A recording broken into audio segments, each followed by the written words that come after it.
Welcome back to another episode of Red Tinted Glasses. And a bit like signings, this podcast is coming along like London buses, two in quick succession.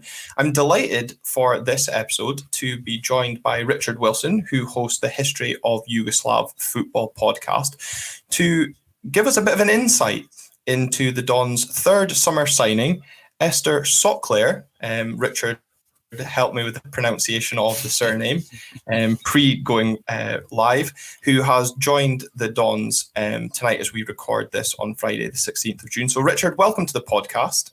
Thank you. So I guess we'll just get straight into it for Ester, 24-year-old, 6 foot. Sounds exciting. Can you give us a bit more insight into who he is and what we as Dons fans can expect from our most recent signing? Yeah, of course. I mean, this is it's a big move for him.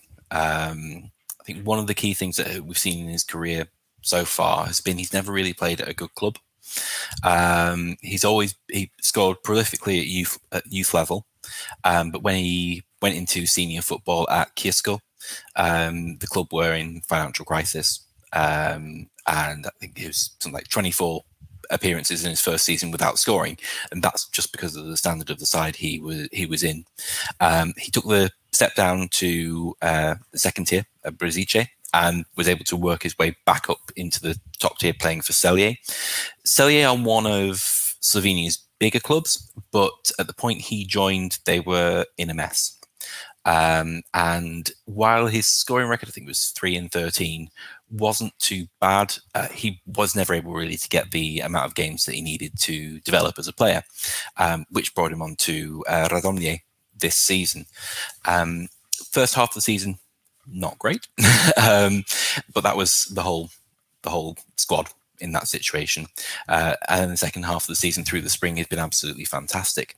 I think there's quite a few things that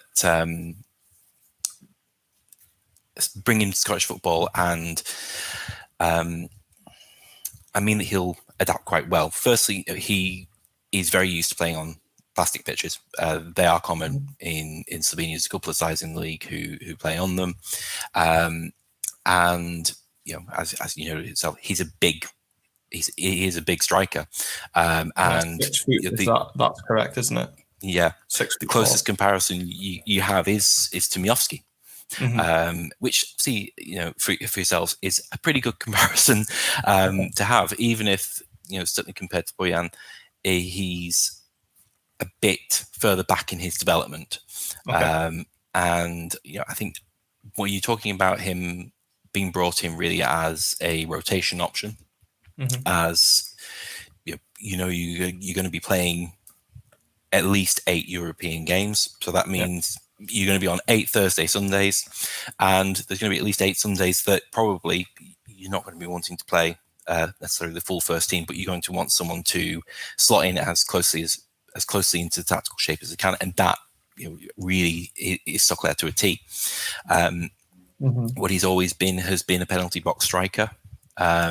He's never massively been one for doing his work outside of the box, but for Aberdeen, you've got the real talent on the wings, obviously Duke and potentially Teklic.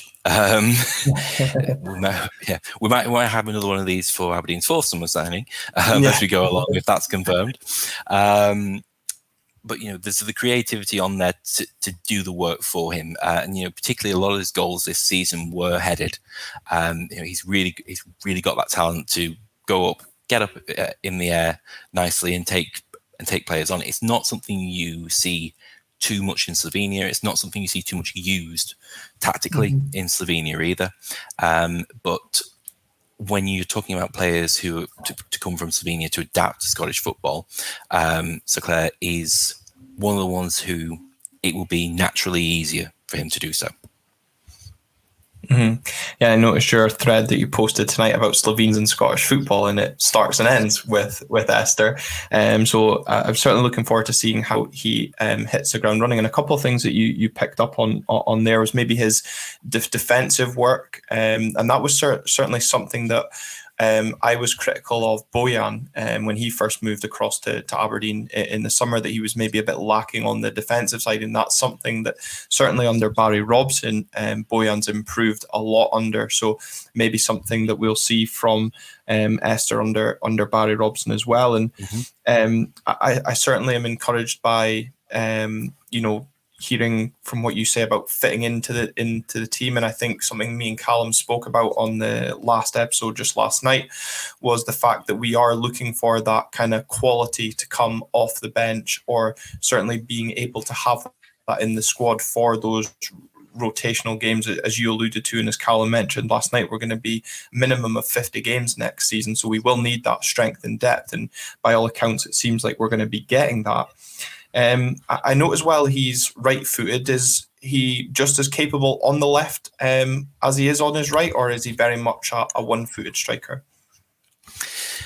He is capable on his left. You very rarely get a player come out of Slovenia who isn't very technically proficient. The style of the league is compared to Scottish football in particular, but compared to just football around Europe in general, is quite a bit slower and quite a bit more technically focused. You don't necessarily have the real blood and thunder stuff, or much in the way of fan culture, really. So I think some people sort of see them as quite sterile, but it's sort of developed its own style in the ecosystem that it's in. So what you will have is coming into either foot. His first touch is very good. As I say, sort of having those aerial talents is the thing that doesn't really get shown up too much in Slovenia, but is something that will adapt quite well to Scotland.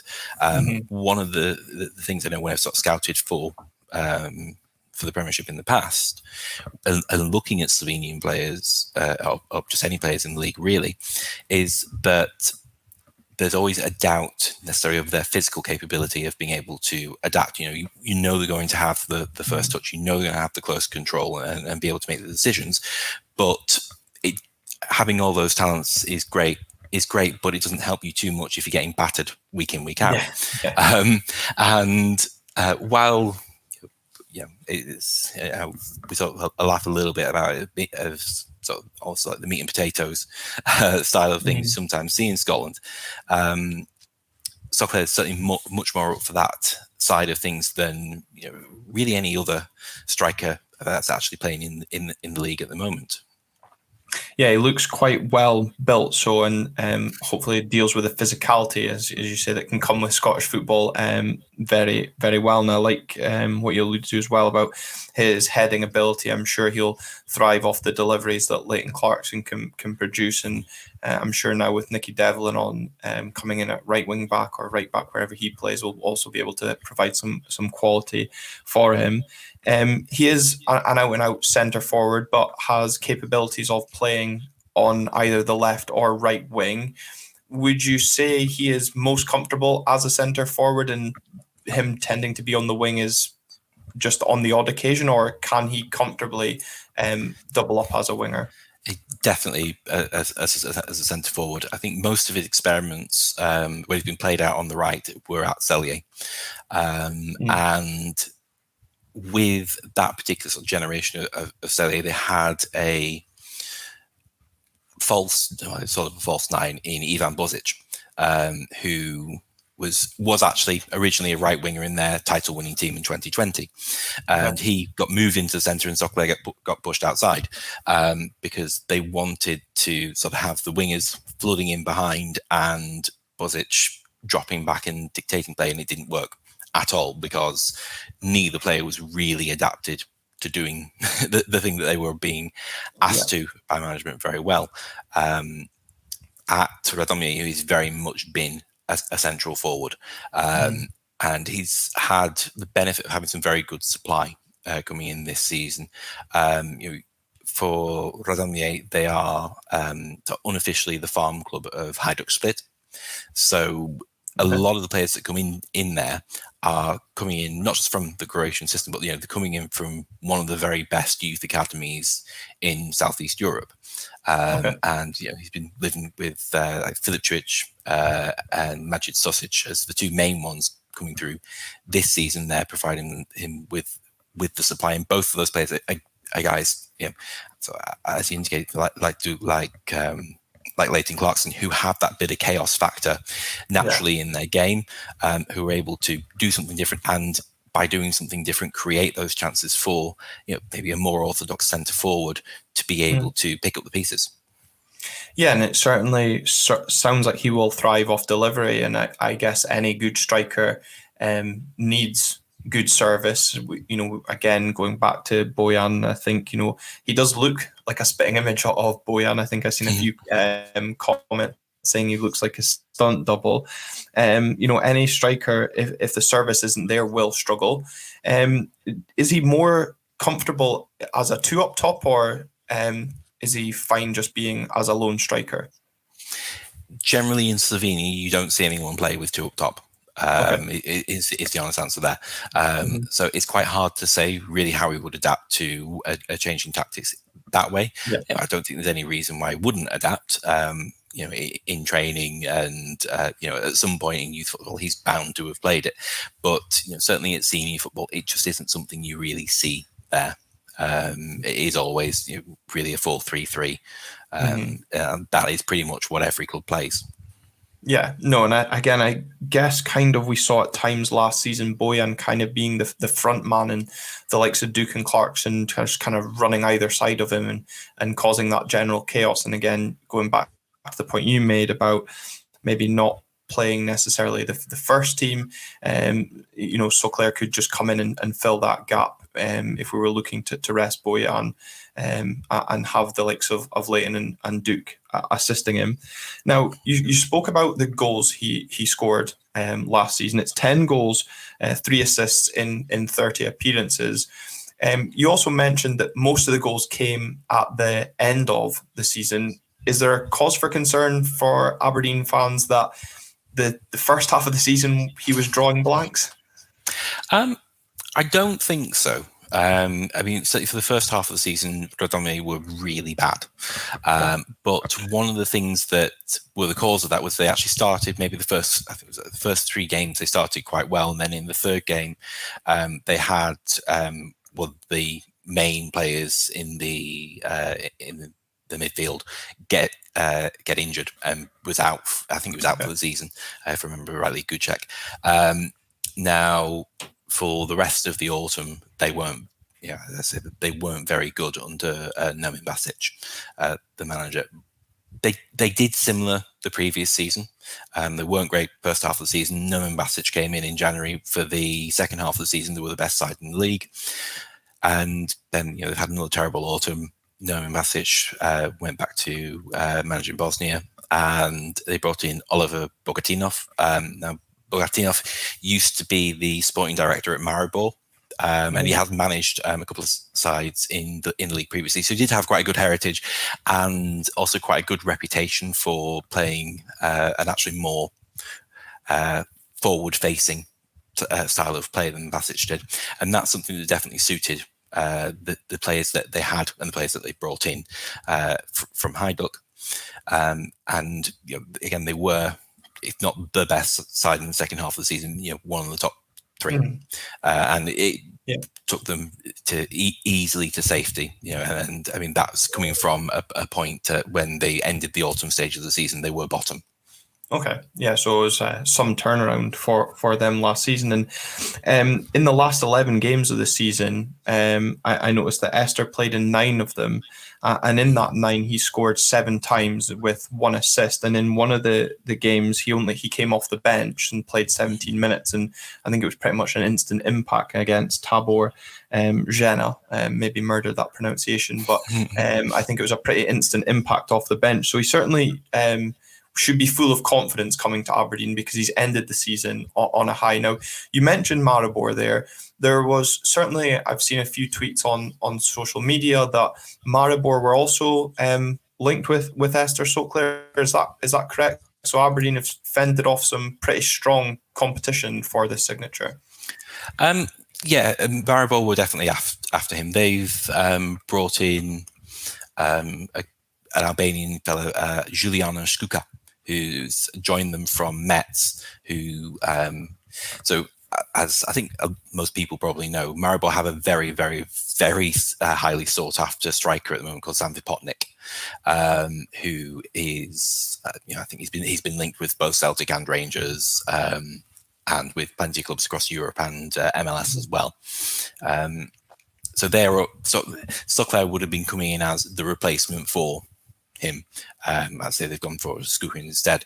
One thing I think that would stand out to me about that isn't just, like you say, Aberdeen offering a more attractive prospect than Maribor as a club, because Maribor don't have automatic qualification to a European group stage. Aberdeen do for at least this season. But also, I would point out the fee. The room fee that has been saying in Slovenia is $250,000. That that is predominantly his record transfer. The one before that was set last season for Mark Sabakovnik, who is an under-21 midfielder who actually scored against England last year in the under-21 Euros, and so a very good player, and that's really been blown out the water by this deal. 250k doesn't sound necessarily like a massive deal in the grand scheme of things for Scottish football. Certainly not compared to what was spent for Miovski, and if Teklic comes in, what will be spent for him. But in terms of the Slovenian ecosystem, that is an absolutely enormous fee. Is that euros? 250,000 euros, or the Slovenian report I've seen said 300,000 to 400,000 euros.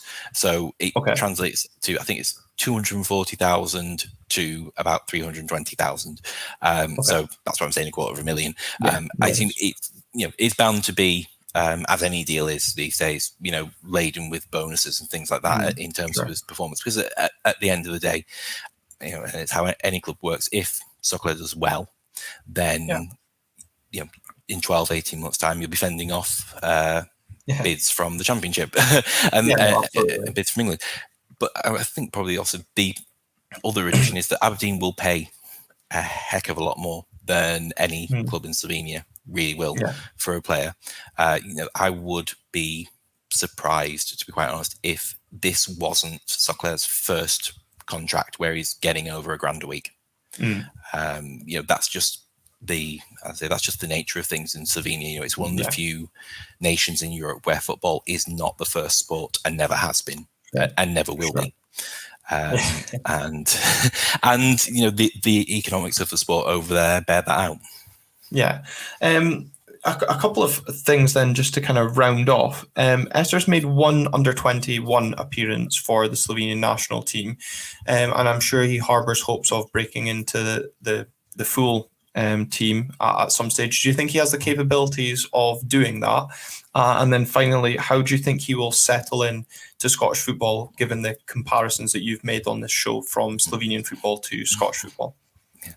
In terms of the national team, he's certainly got the potential to be on the fringes of it.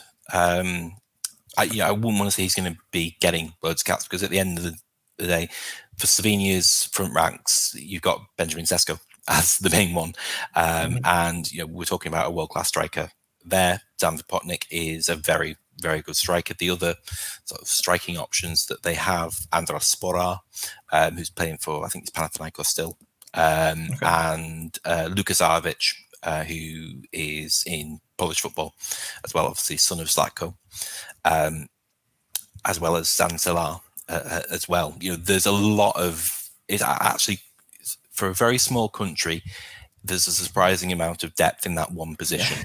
There certainly wouldn't be anything if Sokler does well that would preclude him from being able to get himself into the international reckoning. But I think we're talking about someone who'll be coming off the bench for Slovenia rather than starting.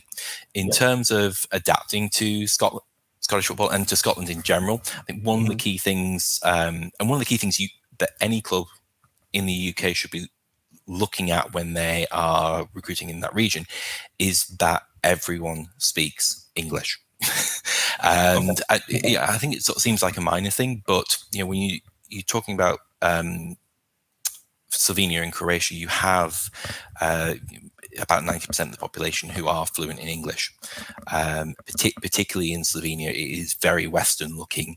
And, if you try to learn Slovenian as someone who's not from Slovenia, you just get a funny look as to why are you doing this? We speak your language anyway.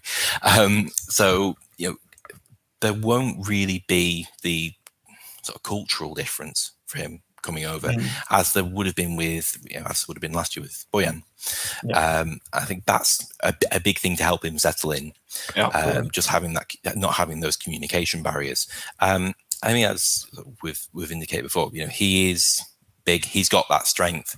He's going to be able to cope with the treatment he will get from. Well, let's be honest. We all know what clubs we're thinking. Motherwell. I was going to say Hearts, but Hearts. Well, yeah, there we go.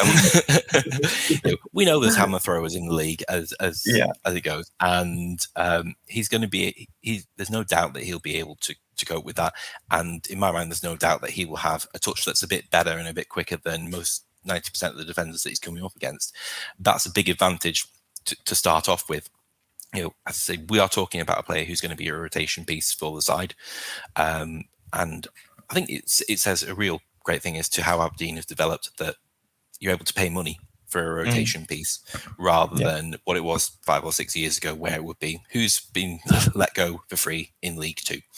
No, absolutely.